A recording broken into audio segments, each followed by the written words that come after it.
У нее была сломана совершенная. Она была влюблена в Буда.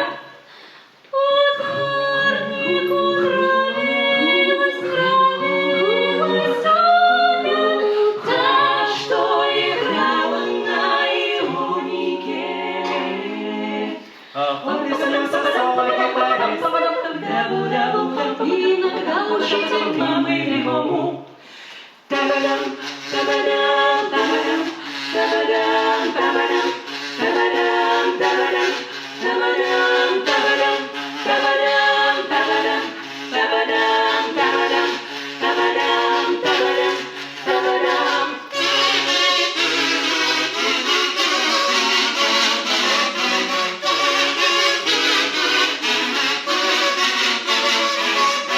Та-ба-дам, та-ба-дам, та-ба-дам, та-ба-дам, та-ба-дам, та-ба-дам, та-ба-дам.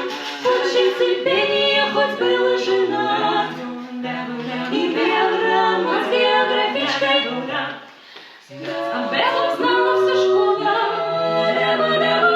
Не встречая волшебства. Он даже хотел развестись, но жена его сдержала Буда.